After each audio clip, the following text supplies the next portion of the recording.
పిల్లలు 8వ నెల నుంచి నుంచోడానికి ప్రయత్నిస్తారు. చాలామంది పుట్టిన ఏడాదికి నడవడం మొదలుపెట్టేస్తారు. కొంతమంది పిల్లలు 14, 15 మాసాలకు బుడిబుడి అడుగులేస్తారు. మరికొంతమంది 15, 18 మాసాల్లో నడవడం నేర్చుకుంటారు.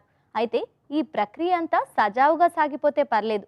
కానీ 18 నెలలు దాటాక నడక నేర్వకపోతే ఏం చేయాలి? అసలు ఎందుకిలా జరుగుతోంది అనే విషయాలు ఇప్పుడు తెలుసుకుందాం.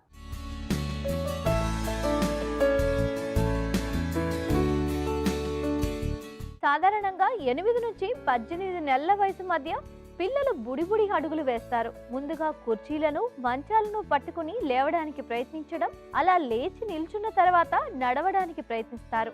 ఆ సమయంలో ఉత్సాహం కొద్దీ తల్లిదండ్రులు వారి చేతులు పట్టుకుని నడిపిస్తుంటారు. అయితే అది బలవంతాన కాక వారికి ఉత్సాహంగా ఉంటేనే చేయాలి. కొంతమంది పిల్లలు తమ తొలి అడుగులను వారికి సుమారు 12 నెలల వయసు ఉన్నప్పుడే వేస్తారు. మరికొంతమంది మాత్రం 14 లేదా 15 నెలల వయసు వచ్చేసరికి బాగా నడవగలుగుతారు. ఆ వయసు దాటాక కూడా నడవడానికి ప్రయత్నించకపోతే పెద్దవాళ్ళు ఆందోళన పడడం సహజం. కానీ కొంతమంది పిల్లలు వారికి 15 లేదా 18 నెలలు నిండే వరకు నడవలేరు. అది కూడా సహజమే. అయితే పిల్లలకు ఒక వయసు వచ్చేసరికి వారు నడిచే విధానాన్ని కాస్త గమనిస్తూ ఉండాలి. పిల్లలు మడమలు, కాలివేలపై నడవడాన్ని టో వాకింగ్ అంటారు.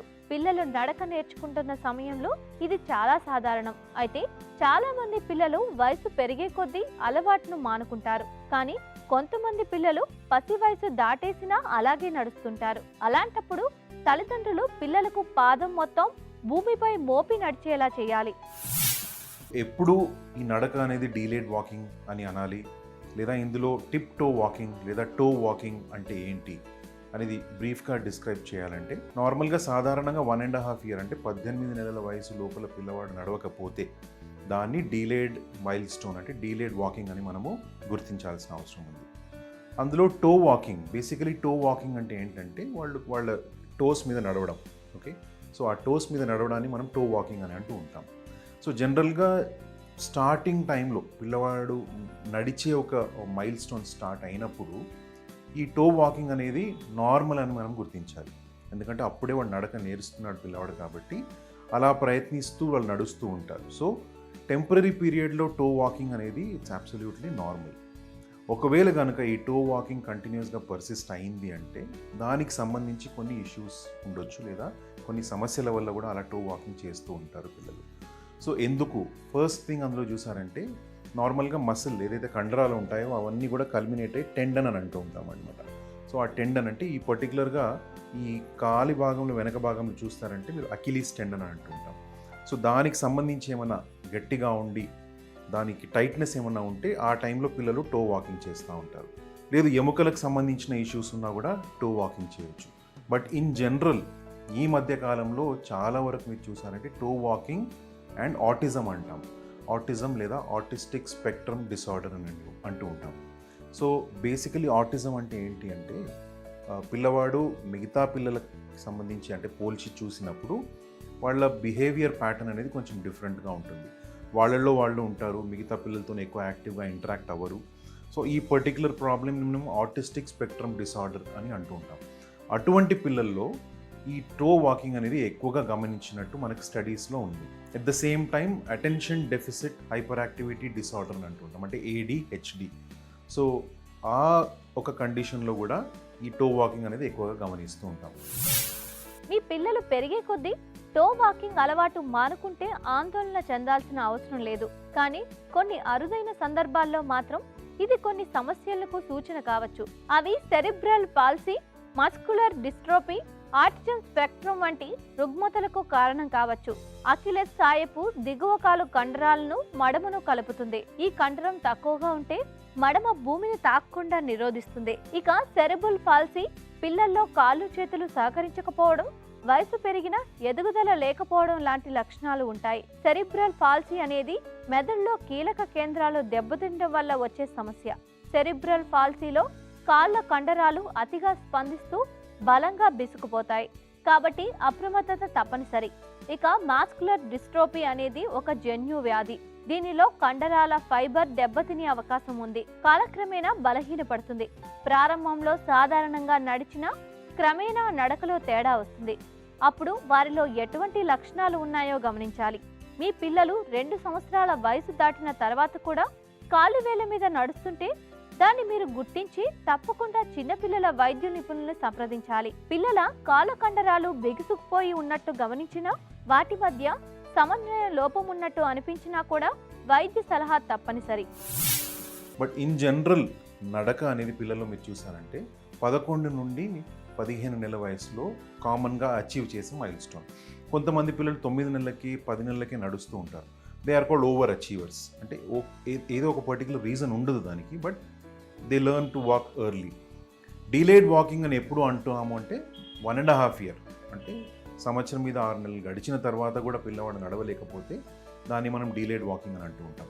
But in general genetic reasons అని మీరు చూసారంటే there is no direct correlation of genes causing delayed walking, except in cases of some chromosomal abnormalities అంటూ ఉంటాం. అంటే వంశపారంపర్యంగా కొన్ని డిసీజెస్ వస్తూ ఉంటాయి. అందులో క్రోమోజోమ్ ఎఫెక్ట్ అయినప్పుడు అటువంటి పిల్లలకి కొంచెం డిలేడ్ వాకింగ్ అనేది గమనించవచ్చు. But in general 3 factors which determine walking are కండరాలు, మీ ఎముకలు అండ్ మీ వెన్నుపూస. ఈ మూడిట్లో ఎక్కడ మీకు ప్రాబ్లం ఉన్నా కూడా దాని ప్రభావం అనేది మనకి నడక మీద కనిపిస్తుంది. పిల్లల్లో మోకాల వద్ద దూరం ఎక్కువగా ఉండడం, అరికాళ్ళు దగ్గరగా ఉండే పరిస్థితిని బౌండ్ లెగ్స్ అంటారు. పుట్టిన పిల్లలందరూ దాదాపు ఎంతో కొంత బౌండ్ లెగ్స్ తోనే ఉంటారు. పిల్లలు నడక మొదలు పెట్టడం, తమ కాళ్ళపై కొంత బరువు పెట్టడం ప్రారంభం కావడంతో, అంటే 1.5-2 సంవత్సరాలప్పటి నుంచి కాళ్ళు మామూలు కావడం మొదలైన 3 ఏళ్లు పైబడ్డాక కూడా బౌండ్ లెగ్స్ ఎక్కువగా ఉంటే అలాంటి పరిస్థితికి కారణాలు ఏమై ఉంటాయో అని ఆలోచించాల్సి ఉంటుంది. అంటే ఆ పరిస్థితి రికెట్స్ వంటి వ్యాధుల వలన, ఫ్లోరైడ్ వంటి విష పదార్థాల ప్రభావం ఎక్కువ కావడం వలన, లేదా ఎముకల షేప్ మారడం వలన అనేది ఆలోచించాల్సి ఉంటుంది. అలాంటి సందర్భాల్లో బౌండ్ లెగ్స్ వస్తే వాటిని కాస్తంత తీవ్రంగా పరిగణించాల్సి ఉంటుంది. అలాంటి పిల్లల్లో ఎక్స్రే, రక్త పరీక్ష వంటివి చేసి కారణాలను నిర్ధారించాలి. తగిన కారణాన్ని అన్వేషించాక దానికి తగిన చికిత్స చేయాలి. పిల్లల్లో 3 ఏళ్ల వయసు వచ్చే వరకు బౌండ్ లెగ్ సమస్య గురించి ఆలోచించాల్సిన అవసరం ఉండదు. ఒకవేళ 3 ఏళ్ల తర్వాత కూడా అలాగే ఉంటే అప్పుడు పిల్లల నిపుణుల్ని సంప్రదించాలి. బో లెగ్స్ అంటే basically it's again self explanatory term. అంటే బో అండ్ ఆరో అంటూ ఉంటాం కదా. సో ఆ షేప్ ఏదైతే ఉంటుందో అది ఒక బో లాగా ఉంటుంది. సో కింద భాగంలో మీరు చూసారంటే వాడు ఎదుగుతున్న వయసులో కాళ్ళు అనేవి బో షేప్లో అనేది మనం చూస్తూ ఉంటాం. నార్మల్గా 2 సంవత్సరాల వరకు కూడా దీన్ని మనము ఫిజియోలాజికల్ బోయింగ్ అని అంటూ ఉంటాం. అంటే ఎటువంటి ఒక ఇంటర్వెన్షన్ కానివ్వండి, ఎటువంటి ఒక ట్రీట్మెంట్ కానివ్వండి అవసరం లేని ఒక situation. So this condition is called physiological Boeing. ఒకవేళ ఈ బోయింగ్ అనేది కంటిన్యూస్గా అలాగే పర్సిస్ట్ అవుతుంది ఫ్యూచర్లో కూడా, 3 సంవత్సరాలు గడిచాయి, 4-5 సంవత్సరాలు గడిచాయి కూడా ఈ బోయింగ్ అనేది ఎక్కువ అవుతుంది అన్నప్పుడు దానికి సంబంధించి ఎముకల్లో సమస్య, జనరల్గా మీరు చూసారంటే రికెట్స్ అనే సమస్య కామన్గా విని ఉంటాం. రికెట్స్ అంటే ఎముకలకు సంబంధించిన ఒక జబ్బు. ఇందులో మీరు మెయిన్గా చూసారంటే కాల్షియం లోపం అనేది ఎక్కువగా ఉంటుంది, ఫాస్ఫరస్ లోపం ఎక్కువగా ఉంటుంది, అండ్ విటమిన్ D3 ఒక ప్రభావం కూడా ఎక్కువగా కనిపిస్తూ ఉంటుంది. ఇందులో ఎటువంటి ఒక ఈ పర్టికులర్ ఇంపార్టెంట్ న్యూట్రియంట్ అనేది తక్కువ ఉన్నా కూడా, వైటమిన్ D కానివ్వండి, కాల్షియం కానివ్వండి, ఫాస్ఫరస్ కానివ్వండి తక్కువ ఉన్న సమస్యలో రికెట్స్ అనేది మనం చూస్తూ ఉంటాము. దానివల్ల రిపీటెడ్గా బేబీకి ఫ్రాక్చర్స్ అనేది జరగవచ్చు, ఎముకలు విరగడం అనేది జరగవచ్చు. దానివల్ల ఎక్కువ బోయింగ్ అనేది మనము చూస్తుంటాం. బట్ ఇన్ జనరల్ నార్మల్గా బోయింగ్ అనేది అగైన్ మనకు కొన్ని ఇంపార్టెంట్ మెజర్మెంట్స్ అనేవి ఉంటాయి. 2 నీ భాగంలో అంటే నీస్ మధ్యలో ఒక డిస్టెన్స్ అనేది మనం చూస్తూ ఉంటాం. దాన్ని ఇంటర్కాండైలర్ డిస్టెన్స్ అని అంటూ ఉంటాం. సో దానికి కూడా కొన్ని మెజర్మెంట్స్ ఉంటాయి. అవన్నీ కూడా పీడియాట్రిషియన్ కానివ్వండి, ఆర్థోపెడిషియన్ కానివ్వండి మెజర్ చేసి అది నార్మలా లేదా అబ్నార్మలా అనేది మనకి చెప్తూ ఉంటారు. పసిబిడ్డలు నిర్ణీత సమయంలో నడవడం కూడా పిల్లల సరైన శారీరక, మానసిక అభివృద్ధికి సూచిక.